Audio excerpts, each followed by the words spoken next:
జగన్మోహన్ రెడ్డి హయాంలో సీఎంఓ అనగానే గుర్తుకొచ్చే ఒకే ఒక్క పేరు ధనుంజయ రెడ్డి.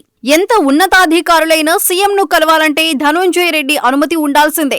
అదనపు కార్యదర్శి హోదాలో సీఎంఓ అంతగా చక్రం తిప్పిన ధనుంజయ రెడ్డి కథలో ఆద్యంతం చాలా మలుపులున్నాయి. ఆయన 1988లో కడప జిల్లా రాయచోటి మండలం చెన్నముక్కపల్లి అనే ఊరికి ఏకగ్రీవంగా ఎన్నికైన సర్పంచ్.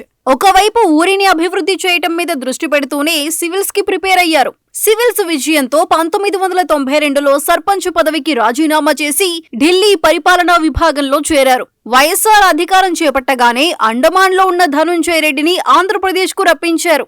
అప్పుడే ఆయన greater Hyderabad municipal assistant commissioner అయ్యారు. 2006లో ఆయనకు వైఎస్ హయాంలోనే ఐఏఎస్ ఖరారైంది. 2014-19 మధ్య టీడీపీ పాలనలో విపత్తుల శాఖ రాష్ట్ర అధికారిగా, వ్యవసాయ శాఖ కమిషనర్ గా, శ్రీకాకుళం కలెక్టర్ గా పనిచేశారు. మళ్లీ జగన్మోహన్ రెడ్డి అధికారంలోకి రాగానే అదనపు కార్యదర్శి హోదాలో సీఎంఓలో కీలక అధికారిగా మారారు. ఆయన అనుమతి లేకుండా అధికారులెవ్వరూ జగన్ ను కలిసే వీలుండేది కాదు.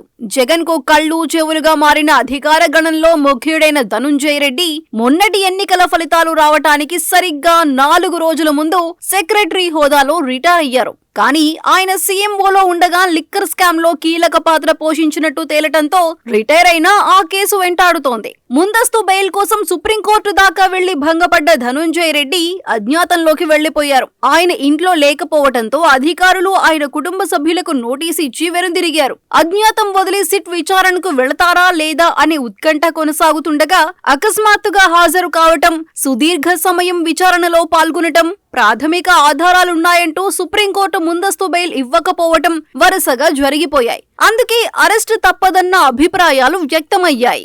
ఈ కేసులో మరో నిందితుడిగా చేరిన అధికారి పెళ్లకూరి కృష్ణమోహన్ రెడ్డి. ఆయనది నెల్లూరు జిల్లా కోవూరు నియోజకవర్గం. కష్టపడి చదువుకొని గ్రూప్ 2లో ఉత్తీర్ణుడై ఎంఆర్ఓగా ఉద్యోగ జీవితం ప్రారంభించారు. ఆ తరువాత ఆయన నిజామాబాద్ జిల్లాలో ఆర్డీఓ హోదాలో ఉండగా అప్పటి స్పీకర్ కేఆర్ సురేష్ రెడ్డి ప్రత్యేకంగా వైఎస్ రాజశేఖర్ రెడ్డికి పరిచయం చేశారు.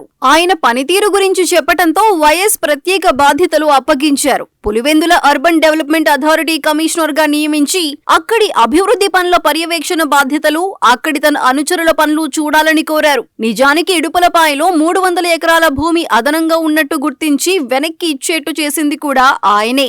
అలా ఆయన రాజశేఖర్ రెడ్డికి విశ్వాసపాత్రుడయ్యారు. వైఎస్ చనిపోగానే విజయమ్మ సూచన మీద వీఆర్ఎస్ తీసుకుని జగన్ దగ్గర చేరారు. అక్రమాస్తుల కేసులో సిబిఐ జగన్ ను అరెస్ట్ చేసి జైలుకు పంపినప్పుడు విజయమ్మ దగ్గర ఓఎస్డీగా పనిచేశారు. ఆయన హై ప్రొఫైల్ కారణంగానే ఆయన కొడుక్కి అప్పటి తెలంగాణ స్పీకర్ పోచారం శ్రీనివాసరెడ్డి మనవరాల్నిచ్చి పెళ్లి చేశారు. మొత్తానికి కృష్ణమోహన్ రెడ్డి జగన్ కుటుంబంలో ఒకరుగా మారిపోయారు. అందుకే మాజీ మంత్రి వైఎస్ వివేకానందరెడ్డి మరణ వార్త జగన్ కు చెప్పేందుకు కడప ఎంపీ అవినాష్ రెడ్డి ఫోన్ చేసింది ఈ కృష్ణమోహన్ రెడ్డి నెంబర్కే.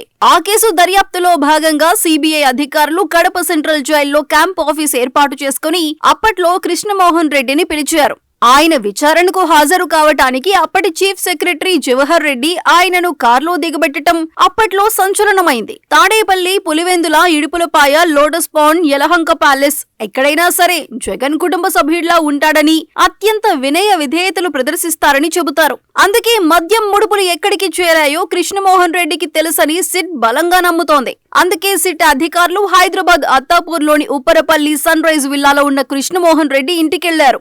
ఆయన లేకపోవడంతో కొడుకు రోహిత్ రెడ్డి చేతికి నోటీస్ ఇచ్చారు. అయితే కృష్ణమోహన్ రెడ్డి కూడా ధనుంజయ రెడ్డితో కలిసి విచారణకు హాజరయ్యారు.